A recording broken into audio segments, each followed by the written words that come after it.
Praise the lord, హల్లెలూయా. దేవుని నామానికి మహిమ కలుగును గాక. నేటి దేవుని మాట అనే శీర్షిక కోసం వేచి ఉన్న మీ అందరికీ కూడా యేసయ్య నామములో వందనాలు తెలియజేస్తూ ఉన్నాం. బాగున్నారా? దేవుని మహాకృప వలన దయ వలన మనందరం క్షేమంగా ఉండి ప్రతిరోజు ఈ విధంగా కలుసుకొని దేవుని యొక్క వాక్యాన్ని వినడానికి దేవుడే మనకు సహాయం చేస్తూ ఉన్నారు. ఆ గొప్ప దేవునికి మహిమ కలుగును గాక. మరి ఈరోజు నేటి దేవుని మాట అనే శీర్షికలో దేవుడు మనకి ఇవ్వబోతున్న మాటను మనం ఒక్కసారి చూద్దాం. నిర్గమకాండము 8వ అధ్యాయము 23వ వచనం నేను చదువుతూ ఉన్నాను. మీరు కూడా ఒక్కసారి చూడండి.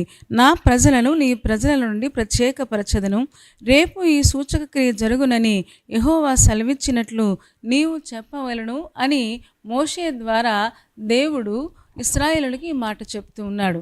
ఏమండి, అప్పటికి ఇశ్రాయేలులందరూ ఐగుప్తు దేశంలో గోషెను ప్రాంతంలో ఉన్నారు కదా, మనందరికీ తెలుసు. ఆ గోషెను ప్రాంతంలో ఉన్న విశ్వాసులందరికీ లేకపోతే ఇశ్రాయేలులందరికీ కూడా ఆయన చెబుతున్న మాట ఏంటి అంటే, నా ప్రజలను నీ ప్రజల నుండి ప్రత్యేకపరచదను, రేపు ఈ సూచక క్రియ జరుగునని యెహోవా సెలవిచ్చినట్టు నీవు చెప్పవలను అన్నాడు. ఏమండి, యెహోవా దేవుడు 10 అద్భుతమైన కార్యాలు ఐగుప్తు దేశంలో జరిగించినట్టుగా మనం చూస్తాం. ఏమండి, ఈ గోషెను ప్రాంతంలో ఉన్న ఇశ్రాయేలులకేమో ఈగలుండేవి కాదు. ఏమండి, ఐగుప్తు ప్రాంతంలో ఉన్న ఫరో మొదలుకొని సేవకుల ఇళ్లలోకి కూడా ఈగల గుంపులు వచ్చేసాయి. మీరు ఆలోచించండి ఒక్కసారి. మరి ఇలాంటి సూచక క్రియలు వారు కళ్ళారా చూశారు. చాలా అద్భుతమైన విషయం కదా. ఈగకి ఎవరైనా ఈ ఇంటికి వెళ్ళు ఆ ఇంటికి వెళ్ళొద్దు అని చెప్పరు కదా. ఏమంటే ఈగకి అలాంటి తేడాలు ఉండవు కదా. అంటే చూడండి, దేవుడు సైన్యమైన ఈగల గుంపును కూడా దేవుడు ఉపయోగించుకున్నట్టుగా మనం చూస్తూ ఉన్నాం. ఆ ఈగలు కానివ్వండి, లేకపోతే చీకటి కానివ్వండి, లేకపోతే మిన్నలును కానివ్వండి, పేలు కానివ్వండి, ఏమంటే ఐగుప్తు దేశాన్నేమో చుట్టుముట్టేసేవి. అదే సమయంలో ఈ ప్రాంతాన్ని ఈ గోషెను ప్రాంతం కూడా ఐగుప్తు దేశంలోనే ఉంది.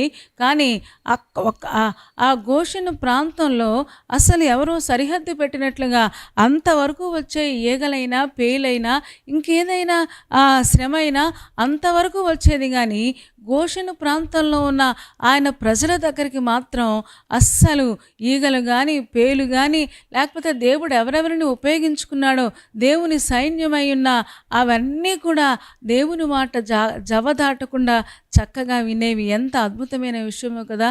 ఏమండి, ఆ ప్రాంతం వరకు అద్భుతం జరిగేది. ఆ ప్రాంతం దాటాక ఐగుప్తు ప్రాంతం అంతా ప్రజలు అల్లకొల్లోలంగా ఆందోళనతో నష్టాలతో ఉండేవారు. కారణం లేకపోలేదు. నా ప్రజలను నీ ప్రజల నుండి ప్రత్యేకపరుస్తానని దేవుడు వాగ్దానం చేశాడు. ఏమంటే ఈ రోజున మనందరినీ కూడా విశ్వాసులంగా మనల్ని ఆయన ప్రజలుగా చేసుకున్నాడు. ఆ రోజున ఇశ్రాయేలులు ఆయన ప్రజలైతే ఈ రోజున విశ్వాసులంగా మనందరము ఆయన ప్రజలమైపోయాం. ఏమండి, లోకంలో అందరికీ కష్టాలు వస్తాయి. కానీ ఆ కష్టము ద్వారా మనకు ఎలాంటి హాని రాకుండా దేవుడు కృప చూపిస్తూ ఉన్నాడు. దానికి కారణం ఏంటి అంటే, నా ప్రజలను నీ ప్రజల నుండి ప్రత్యేకపరుస్తాను. వాళ్ళు చాలా ప్రత్యేకంగా ఉంటారు. ఈ రోజున విశ్వాసులంగా మనం కూడా దేవుడు ఆశించినట్లుగా ప్రత్యేకత కలిగి ఉండాలని దేవుడు కోరుకుంటూ ఉన్నాడు. 100వ కీర్తనలో మనం ఒకసారి చూద్దామా. 100వ కీర్తనలో 3వ వచనం మనం చదవగలిగితే అక్కడ కీర్తనాకారుడు ఏమని చెప్తాడంటే, మనము ఆయన వారము, ఆయన ప్రజలము, ఆయన మేపు గొర్రెలము అని చెప్పడం మనం చూస్తూ ఉన్నాం. మనము ఆయనకి సంబంధించిన వాళ్ళం. ఆయనే యెహోవాయే దేవుడని తెలుసుకుని ఆయనే మనలను పుట్టించెను. మనము ఆయన వారము, మనము ఆయన ప్రజలము, ఆయన మేపు గొర్రెలము అని చెప్పడం మనం చూస్తూ ఉన్నాం. మనము దేవుడికి సంబంధించిన వాళ్ళం. ఏమంటే మనం ఈ లోకానికి సంబంధించిన వాళ్ళం కాదు కదా. విశ్వాసులు ఈ లోకానికి సంబంధించిన వారు కాదు. కానీ ఏమంటే ఈ రోజున ఈ లోకంలో ఉంటూ మన పరసంబంధమైన ఆశలు కలిగి ఉండాలని దేవుడు కోరుకుంటూ ఉన్నాడు. ఈ రోజున దేవుడు అదే కోరుకుంటూ ఉన్నాడు. నా ప్రజలుగా ఉండాలి, నా ప్రజలు ప్రత్యేకంగా ఉండాలి. ఆయన మేపే గొర్రెలమంట, ఆయన ప్రజలమంట. మనల్ని ఆయనే పుట్టించాడు. ఏమంటే మనకు ఆయనే జన్మ ఇచ్చాడు. మనల్ని ఆయనే రక్షించుకున్నాడు. ఆయన తన సొత్తుగా జనాంగంగా స్వాధీనంగా మనల్ని చేసుకున్నాడు గనుక ఏ విధమైన ఆ పాపం మన దగ్గర ఉండకుండా జాగ్రత్త పడాలని దేవుడు కోరుకుంటూ ఉన్నాడు. ఏమంటే భౌతిక సంబంధంగా మన దగ్గర ఏ విషయంలో కూడా సాతానుడు మనల్ని వేలెత్తి చూపకూడదు. మీ విశ్వాసి ఇలా చేస్తున్నాడయ్యా అని మన మీద నేరారోపణ చేయకుండా, దేవుడికి వెళ్ళి పితూరులు చెప్పకుండా మన యొక్క ఆత్మీయ జీవితాన్ని, భౌతిక జీవితాన్ని, మన యొక్క ఆత్మ సంబంధమైన జీవితంలో చక్కగా అడుగులు వేస్తూ ముందుకు సాగిపోవలసిన అవసరత ఎంతైనా ఉంది. మనం ఎప్పటికీ ఆయన ప్రజలముగా ఉండాలి. ఏమంటే ఈగల గుంపులు గోషెను ప్రాంతాన్ని వినాయించినాయంట, పేలు గోషెను ప్రాంతాన్ని మాత్రమే తాకలేదంట. మరి పేలకు ఎవరు చెప్పారు? ఏగలకు ఎవరు చెప్పారు? ఇవన్నిటికీ వడగళ్ళకి ఎవరు చెప్పారు? అన్నీ కూడా ఆయన స్వాధీనంలో ఉన్నాయి. ఆయన సైన్యం కదా. మరి ఈ ప్రాంతంలో వద్దు అంటే దేవుడు ఆ ప్రాంతంలో ఎందుకు వద్దు అన్నాడంటే, అక్కడ నా ప్రజలు ఉన్నారు, నా ప్రజలకి ఈ సమస్య రావద్దు అని దేవుడు కోరుకున్నాడు. ఈ రోజున విశ్వాసులంగా మనం ఎప్పటికీ ఆయన ప్రజలముగా ఉందుముగాక. అనుకుంటాను, ఈగలు సాధారణంగా ఎక్కడ అపరిశుభ్రంగా ఉంటే అక్కడ చేరతా ఉంటాయి. పవిత్రంగా పరిశుభ్రంగా ఉన్న ప్రాంతంలోకి అవి రాలేవు కదా. ఒకవేళ ఇశ్రాయేలు ప్రజలందరూ కూడా ఆయన మీద ఆనుకొని ఏ విధమైన చిన్న పాపము అంటకుండా వాళ్ళు జీవిస్తూ ఉండడం, అంత మాత్రమే కాదు వాళ్ళ పరిసరాలు అన్నీ కూడా నీట్గా ఉంచుకోవడం మనం చూస్తూ ఉన్నాం. ఎందుకంటే దేవుని పిల్లలు పరిశుభ్రతకు ముందు పీట వేస్తారు కదా, పెద్ద పీట వేస్తారు కదా. దేవుని పిల్లలంగా మనము లోపల బయట ఇల్లు, మన యొక్క పరిసరాలు అన్నీ పరిశుభ్రంగా ఉండాలని పరిశుద్ధాత్మక దేవుడు కోరుకుంటూ ఉన్నాడు.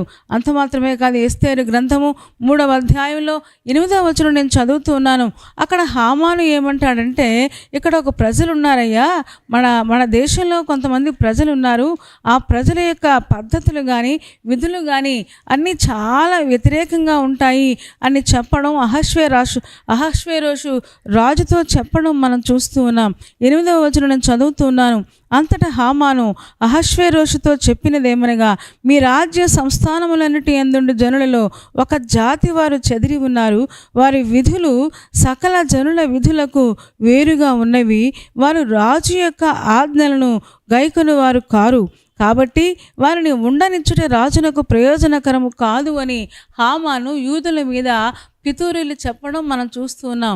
ఈ సందర్భం చూస్తూ ఉంటే సాతానుడు ఎలాగైతే నేరాలు మోపుతాడో విశ్వాసుల మీద, హామాను ఆ రోజులు వాళ్ళ ప్రాంతంలో ఉన్న యూదుల మీద, ఆ రాజ్యంలో చెదరి ఉన్న యూదుల మీద పితూరీలు చెప్తున్నాడు. ఏమని చెప్తున్నాడంటే, మన రాజ్యంలో కొంతమంది ఉన్నారయ్యా, వారి విధులు సకల జనుల విధులకు వేరుగా ఉన్నవి.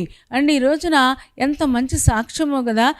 మన గురించి కూడా మన చుట్టూ ఉన్నవారు, మన ఉద్యోగ స్థలాలలో, లేకపోతే మన కుటుంబంలో, లేకపోతే మనం ఉన్న సమాజంలో, మనం ఉన్న ఊరిలో క్రైస్తవ విశ్వాసుల గురించి ఇలాంటి మంచి సాక్ష్యాన్ని కలిగి ఉంటే ఎంత బాగుంటుందో కదా. వారి యొక్క విధులు వేరుగా ఉంటాయి, వారి పద్ధతులు వేరుగా ఉంటాయి, వారి మర్యాదలు వేరుగా ఉంటాయి. ఈ రోజున అలాగ ఉండాలని దేవుడు కోరుకుంటూ ఉన్నాడు. సకల జాతి విధులకు వేరుగా ఉంటాయి. వాళ్ళు పాపం చేయరు, తప్పు చేయరు, లేకపోతే పాపానికి దూరంగా ఉంటారు, అవిశ్వాసానికి దూరంగా ఉంటారు. వారు అందరికీ సహాయం చేస్తారు, అందరి క్షేమాన్ని కాంక్షిస్తారు. ఈ రోజున క్రైస్తవ విశ్వాసుల గురించి అలాంటి సాక్ష్యం వస్తే ఎంత బాగుండో కదా. హామాన్ అంటున్నాడు, వారి విధులు వేరుగా ఉంటాయి, వారి పద్ధతులు వేరుగా ఉంటాయి. ఆదివారం వస్తే దేవుని సన్నిధికి వెళ్తారు, ఎప్పుడు దేవుని వాక్యాన్ని చదువుకుంటారు, పాపము చేయడానికి భయపడతారు. వాళ్ళు అందరూ తాగుతూ ఉంటే అందరిలాగా సంతోషించడానికి వాళ్ళు ఇష్టపడరు, అందరిలాగా పాపం చేయడానికి వాళ్ళు ఇష్టపడరు అని ఈ రోజున క్రైస్తవ విశ్వాసుల గురించి కూడా ఇలాంటి సాక్ష్యం రాగలిగితే ఎంత బాగుండో కదా. ఎందుకు అంటే, నా ప్రజలను నీ ప్రజల నుండి ప్రత్యేకపరుస్తాను. అంత మాత్రమే కాదు, రేపు ఈ సూచక క్రియ జరుగుద్ది, అద్భుతాలు జరుగుతాయి, ఆశ్చర్యకార్యాలు జరుగుతాయని మోషే ద్వారా ఫరోకు చెప్తున్నాడు. అదే సమయంలో ఇశ్రాయేలులకు కూడా చెబుతున్నట్టుగా మనం చూస్తున్నాం. విశ్వాసులంగా మనం కూడా ప్రత్యేకంగా ఉండడానికి ప్రయత్నం చేద్దాం. ప్రత్యేకంగా ఉండడం అంటే ఏదో అందరికంటే భిన్నంగా ఉండమని కాదు, కానీ ప్రత్యేకంగా ఉండమంటే అర్థం ఏంటి అంటే, పాపానికి దూరంగా ఉండడం, ఎంతసేపు దేవుని యొక్క వాక్యాన్ని చదువుకోవడం, వాక్య ప్రకారంగా నడుచుకోవడం, ప్రార్థన యందు ఆసక్తి కలిగి ఉండడం, ఆదివారం దేవుని మందిరానికి వెళ్ళడం.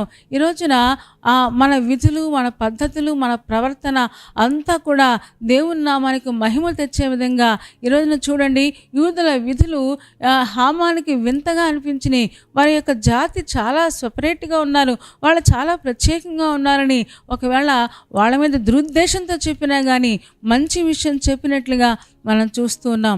ఈ రోజున విశ్వాసులంగా మనం కూడా ప్రత్యేకమైన జీవితం కలిగి ఉండాలని, పవిత్రమైన జీవితాన్ని కలిగి ఉండాలని, పాపానికి దూరంగా వెళ్ళిపోవాలని, ఏదైనా కీడు కలిగించేది ఉంటే కలహానికి దూరంగా ఉండాలని ఈ రోజున దేవుడు కోరుకుంటూ ఉన్నాడు. మరి అలా చేయడానికి పరిశుద్ధాత్మ దేవుడు మనందరికీ సహాయం చేయనుగాక. తలలు వంచండి, కళ్ళు మూసుకోండి, చిన్న మాట ప్రార్థన చేద్దాం. పరిశుద్ధుడా, ప్రేమ కలిగిన మా తండ్రి, నీ పాదాలకు వందనాలు, స్తోత్రాలు చెల్లిస్తూ ఉన్నాం. నువ్వెంత మంచి దేవుడవు, ఎంత ప్రేమ కలిగిన దేవుడవు, ఎంత కృప కలిగిన దేవుడవు నాయన. మీరు మాతో మాట్లాడిన ఈ శ్రేష్టమైన మాట కోసం మీకు వందనాలు. నా ప్రజలను నీ ప్రజల నుండి ప్రత్యేకపరచదనని, మమ్మల్ని నీ బిడ్డలుగా, నీ సొత్తుగా, నీ జనాంగముగా ప్రాణమిచ్చి రక్తమిచ్చి మమ్మల్ని చేసుకున్నందుకు వందనాలు. మేము ఎప్పటికీ నీ ప్రజలముగా ఉంటూ పాపానికి దూరంగా, సాతానికి దూరంగా నాయన, సకల జాతుల విధులకు భిన్నంగా మా విధులు ఉండడానికి సహాయం చేయము. వాక్యాన్ని అనుసరించడానికి, వాక్య ప్రకారంగా జీవించడానికి మాకందరికీ కృప చూపించము. తిరిగొచ్చిన ఒక్కొక్క విశ్వాసిని దీవించము. పుట్టినరోజు, పెళ్లిరోజు జరుపుకుంటున్న వారిని నాయన శ్రేయస్కరమైన ఆశీర్వాదాలతో నింపండి. ఎగ్జామ్స్ రాస్తున్న వారిని, అలాగే తండ్రి ఇంటర్వ్యూలకు వెళుతున్న వారికి సఫలత మీరు దయచేయము. రేపటి దినం కోసం మమ్మల్ని అందరినీ సిద్ధపరచుము. యేసయ్య నామములో ప్రార్థించి వేడుకొనుచున్నాము తండ్రి. ఆమేన్. ఆమేన్ చెప్పారు కదా అందరూ. చాలా సంతోషం. చాలా ఓపికగా, శ్రద్ధగా దేవుని యొక్క వాక్యాన్ని మీరు వింటూ ఉన్నారు. మిమ్మల్ని బట్టి మేము చాలా సంతోషిస్తూ ఉన్నాం. కార్యక్రమం మీకు నచ్చితే లైక్ చేయండి, షేర్ చేయండి, కామెంట్ కూడా పెట్టండి. అంత మాత్రమే కాదు, ఇంకా ఈ ఛానల్ని సబ్స్క్రైబ్ చేసుకోకపోతే డాక్టర్ స్పర్జన్ యూట్యూబ్ ఛానల్ని సబ్స్క్రైబ్ చేసుకోండి. తద్వారా నోటిఫికేషన్స్ అన్నీ వస్తాయి, మా కార్యక్రమాలన్నీ మీరు చూడొచ్చు. సరేనా అండి? దేవుని చిత్తమైతే మరలా రేపు ఉదయం మళ్ళీ కలుసుకుందాం. అప్పటి వరకు దేవుని మహాకృప మనందరికీ తోడై ఉండును గాక. ఆమేన్, ఆమేన్, ఆమేన్.